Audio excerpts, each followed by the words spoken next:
আমরা অষ্টম শ্রেণীর দ্বিতীয় পর্যায়ক্রমিক মূল্যায়নের পরিবেশ ও বিজ্ঞানের 13 নম্বর স্কুলের প্রশ্নের উত্তরগুলো আলোচনা করব। একের আয়, আপেক্ষিক তাপের এসআই একক হচ্ছে জুল পার কেজি কেলভিন। 2, আলুর মধ্যে থাকা যে এনজাইম হাইড্রোজেন পারঅক্সাইডকে জল ও অক্সিজেনে বিয়োজিত করে তার নাম ক্যাটালেজ। 3, রূপোর গয়নায় সোনার প্রলেপ দিতে তড়িৎ বিশ্লেষ্য রূপে যে যৌগ ব্যবহৃত হয় সেটা হলো পটাশিয়াম অরোসায়ানাইড। 4, ইলেকট্রোট্রাইপিং বা তড়িৎ মুদ্রণ কি? লিখবে যে পদ্ধতিতে তড়িৎ লেপনের সাহায্যে কোনো ছবি বা অক্ষরের ছাঁচ প্রস্তুত করা হয় তাকে ইলেকট্রোট্রাইপিং বলে। প্রথমে মোম বা প্লাস্টার অফ প্যারিসের ওপর অক্ষরের একটা ছাপ নেওয়া হয়, তার উপর গ্রাফাইট গুঁড়ো ছড়িয়ে তাকে তড়িৎ পরিবাহী করে ক্যাথোড রূপে ব্যবহার করা হয়। যে ধাতুর অক্ষর তৈরি করতে হবে তার পাতকে অ্যানোড রূপে, ওই ধাতুর জলে দ্রাব্য লবণকে তড়িৎ বিশ্লেষ্য রূপে ব্যবহার করা হয়।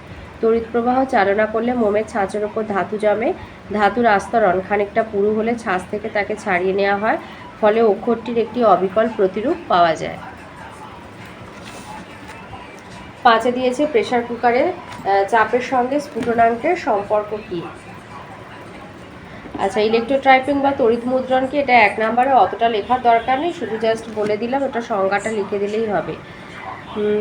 আর প্রেসার কুকারে চাপের সাথে স্ফুটনাঙ্কের সম্পর্ক হচ্ছে যে প্রেসার কুকার যন্ত্রে মানে এই যে পাত্রের মধ্যে বাষ্প জমা হতে থাকলে জলীয় বাষ্পের চাপ যত বাড়তে থাকে জলের স্ফুটনাঙ্ক তত বাড়ে, তাহলে চাপ বাড়লে জলের স্ফুটনাঙ্ক বেড়ে যায়। এই নীতিকে কাজে লাগিয়ে 100 ডিগ্রি বেশি উষ্ণতায় জলকে ফোটানো হয়, ফলে তাড়াতাড়ি খাদ্যদ্রব্য সিদ্ধ হয়।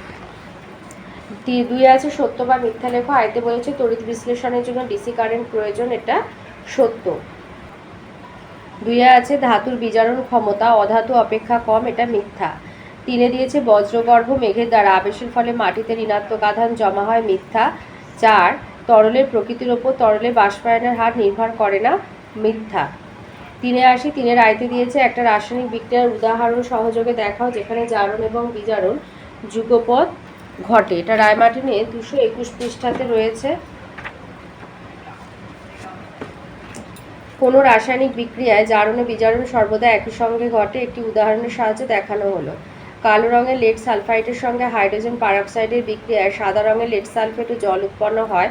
এখানে লেড সালফেট হাইড্রোজেন পারঅক্সাইড দ্বারা জারিত হয়ে লেড সালফেট উৎপন্ন করে এবং হাইড্রোজেন পারঅক্সাইড বিজারিত হয়ে জলে পরিণত হয়।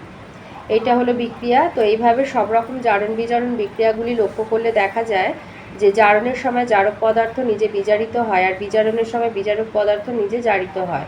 সুতরাং জারণ ও বিজারণ একই বিক্রিয়ায় একই সঙ্গে ঘটে থাকে। 2 দিয়েছে জলের তড়িৎ বিশ্লেষণে ক্যাথোডে এবং অ্যানোডে সংঘটিত রাসায়নিক বিক্রিয়াগুলি লেখো। জলের তড়িৎ বিশ্লেষণ বলেছে, এটা রায়মার্টিনের 241 পৃষ্ঠাতে রয়েছে।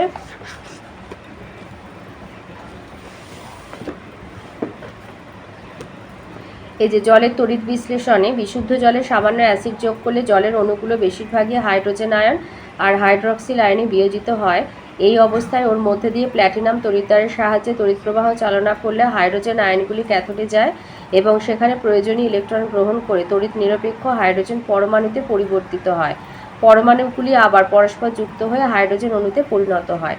হাইড্রক্সিল আয়নগুলি অ্যানোডে যায় এবং ওদের বাড়তি ইলেকট্রন বর্জন করে তড়িৎ নিরপেক্ষ হাইড্রক্সিল মূলকে পরিণত হয়। হাইড্রক্সিল মূলকগুলি পরস্পরের সঙ্গে বিক্রিয়া করে জল ও অক্সিজেন উৎপন্ন করে। একই চাপ ও উষ্ণতায় ক্যাথোডে 2 আয়তন হাইড্রোজেন আর অ্যানোডে 1 আয়তন অক্সিজেন গ্যাস উৎপন্ন হয়। আর এই হচ্ছে অ্যানোডে এবং ক্যাথোডে সংঘটিত বিক্রিয়া।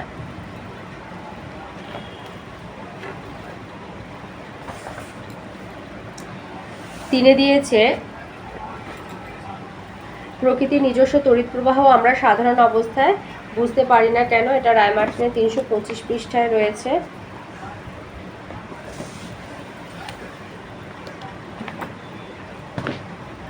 বায়ুমণ্ডলে উপস্থিত বিভিন্ন ধরনের আয়ন, আধানগ্রস্ত সূক্ষ্ম কণা ইত্যাদি নিরবিচ্ছিন্ন অভিমুখী প্রবাহের কারণে প্রাকৃতিক প্রবাহ সৃষ্টি হয়। সমগ্র পৃথিবীব্যাপী এই প্রবাহ পরিমাণগতভাবে উচ্চ, তবে সামগ্রিক বিচারে উপেক্ষণীয় না হলেও কোনো নির্দিষ্ট স্থানে তার মান যথেষ্টই কম। অতি সুবেদী এবং ক্ষীণ প্রবাহ মাত্রা পরিমাপে সক্ষম তড়িৎযন্ত্র বা মাইক্রোঅ্যামিটার ব্যবহার করে কেবল তার পরিমাপ সম্ভব, তাই এই ক্ষীণ প্রবাহের অস্তিত্ব আমরা সহজে উপলব্ধি করতে পারি না। চারে একটা অঙ্ক দিয়েছে 100°C উষ্ণতায় 5 গ্রাম গরম জল 4 গ্রাম ভরের একটা বস্তুর তাপমাত্রা 10°C থেকে বাড়িয়ে কত তাপমাত্রায় নিয়ে যাবে। বস্তুর উপাদানের আপেক্ষিক তাপ হচ্ছে 0.2 ক্যালোরি পার গ্রাম ডিগ্রি সেলসিয়াস। তো প্রশ্ন অনুযায়ী জলের ভর M1 হচ্ছে 5 গ্রাম, বস্তুর ভর M2 হচ্ছে 4 গ্রাম, জলের তাপমাত্রা T1 হচ্ছে 100°C আর বস্তুর তাপমাত্রা T2 10, তাহলে আর বস্তুর উপাদানের আপেক্ষিক তাপ হচ্ছে 0.2 ক্যালোরি পার গ্রাম পার ডিগ্রি সেলসিয়াস। তো ধরা যাক বস্তু আর জলের অন্তিম তাপমাত্রা শুধু T হবে, তাহলে ক্যালোরিমিতির মূল নীতি অনুযায়ী উষ্ণ বস্তু কর্তৃক বর্জিত তাপ সমান শীতল বস্তু কর্তৃক গৃহীত তাপ। তাহলে M1S1 ইন্টু T1 মাইনাস টি আর M2S2 into T minus T2। তাহলে সেখান থেকে শুধু টি মানে হচ্ছে 87.58°C। তাহলে বস্তুর তাপমাত্রা বেড়ে 87.58°C হবে। 5 দিয়েছে বজ্র নিরোধকের কার্যনীতি সংক্ষেপে লেখো। এটা 323 পেজের আইমার্টিনের আছে, গুছিয়ে সুন্দর করে লেখা আছে।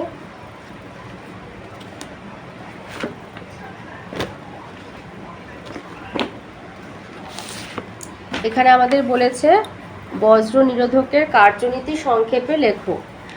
তো এই শুধু কার্যনীতিটাই লিখবে তড়িতাহিত মেঘ বাড়ির উপরে এলে মেঘের নিম্নাংশে থাকা উচ্চ আধান ঘনত্ব সম্পন্ন ঋণাত্মক আধান বজ্র নিরোধকের সূচিমুখে ধনাত্মক এবং দূরবর্তী অর্থাৎ নিম্ন প্রান্তে ঋণাত্মক আধান আবিষ্ট করে, যা দ্রুত তামার দণ্ড দ্বারা পরিবাহিত হয়ে মাটিতে চলে যায়। সূচিমুখে আবিষ্ট ধনাত্মক আধানে প্রবল বিকর্ষণের ফলে এবং মেঘের বিপরীত আধান দ্বারা আকৃষ্ট হওয়ার কারণে বায়ুতে উপস্থিত ধনাত্মক আয়নগুলি দ্রুত বেগে মেঘের দিকে ধাবিত হতে থাকে। সূচিমুখের সংস্পর্শে আসা বায়ু অণুগুলিও সূচিমুখের ধনাত্মক আধান দ্বারা আহিত হয় এবং সূচিমুখ দ্বারা তীব্র বেগে বিকর্ষিত হয়ে মেঘের দিকে ছুটে যায়। এই দুই ঘটনার ফলাফল হিসাবে তীক্ষ্ণাগ্র শলাকাগুলি থেকে উচ্চ ধনাত্মক আধান আহিত বায়ুর অনুস্রোত বা তড়িৎবার্তা ঊর্ধ্বাকাশে থাকা আহিত মেঘের দিকে উচ্চ বেগে অগ্রসর হয়। আহিত বায়ুর অণু এবং আয়নগুলি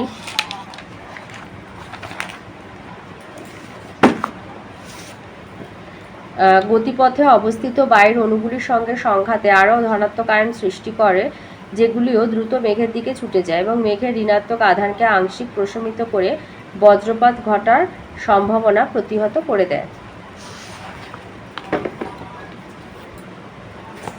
তো এই ছিল লাইফ সায়েন্সের ফিজিক্যাল সায়েন্সের প্রশ্নের উত্তরগুলো। এবারে আসি লাইফ সায়েন্সের প্রশ্নের উত্তরে। একের আয়তে দিয়েছে কৃষিবিজ্ঞানে যে শাখায় ফল ও সবজি চাষ সম্পর্কে আলোচনা করা হয় তাকে বলে হর্টিকালচার।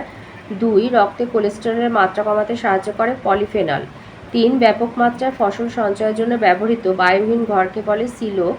4 কৃত্রিম পদ্ধতিতে মাছের ডিম পোনা তৈরি করতে যে গ্রন্থি নির্যাস ব্যবহার করা হয় তা হচ্ছে পিটুইটারি গ্রন্থি।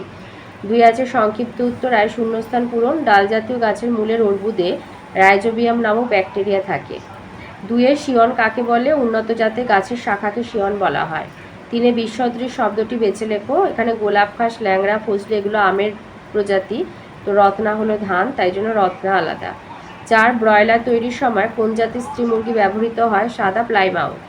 5 ঠিক বা ভুল? যে পুকুরে ডিম থেকে ডিম পোনা তৈরি করা হয় আঁতুর পুকুর বলে, এটা ভুল, তাকে হ্যাচারি বলে। 3 আয়তে আছে জৈব সার অজৈব সারের চেয়ে ভালো বলতে বলেছে, মানে ব্যাখ্যা করতে বলেছে। তো এটা আমাদের বইয়ের 207 পাতাতে রয়েছে।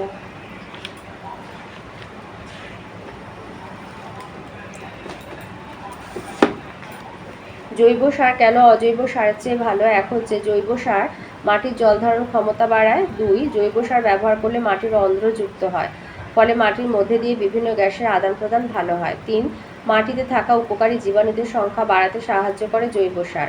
4 জৈব সার মাটির গঠন উন্নত করতে সাহায্য করে।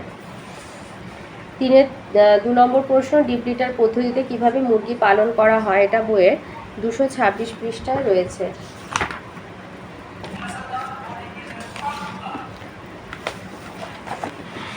এই যে ডিপ লিটার পদ্ধতিতে মুরগি পালন।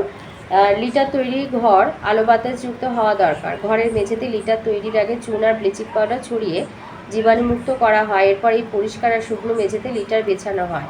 তাহলে লিটার কি? বিচালি বা ছোট ছোট করে কাটা খড়, কাঠের গুঁড়ো, শুকনো পাতা, ধান, তুলোবীজ, যবের তুষ, ভুট্টা, আমের খোসা ইত্যাদি দিয়ে ঘরের মেঝেতে জীবের জন্য শয্যা তৈরি করা হয়, এটাই লিটার। প্রথমে কাঠের গুঁড়ো ছড়িয়ে তার উপর খড় বিছানো হয়। এরপর অন্যান্য জিনিসগুলো বিছিয়ে 10 থেকে 15 সেন্টিমিটার পুরু নতুন লিটার তৈরি করা হয়। মুরগিরা থাকতে আরম্ভ করলে ওই লিটারে মুরগির মল ভালোভাবে মিশে গেলে পুরানো লিটারের ওপরে আবার নতুন করে 5 সেন্টিমিটার পুরু লিটার পাতা হয়। এর ফলে মোটামুটি 20 সেন্টিমিটার পুরু স্থায়ী লিটার তৈরি হয়। ডিপ লিটার ঘরের দেয়ালের বাইরে খাবার আর জলের পাত্র এমনভাবে রাখা হয় যাতে মুরগি ঘরের ভেতর থেকে শিকের ফাঁক দিয়ে মাথা গলিয়ে খাবার আর জল খেতে পারে। এই ঘরের দেয়ালে আবার ডিম পাড়ার জন্য বাসা বানানো থাকে, মুরগিরা ওই বাসায় গিয়ে ডিম পাড়ে। তো এই ছিল আজকের আমাদের অষ্টম শ্রেণী দ্বিতীয় পর্যায়ক্রমিক মূল্যায়নে পরিবেশ ও বিজ্ঞানের 13 নম্বর স্কুলের প্রশ্নের উত্তরগুলো।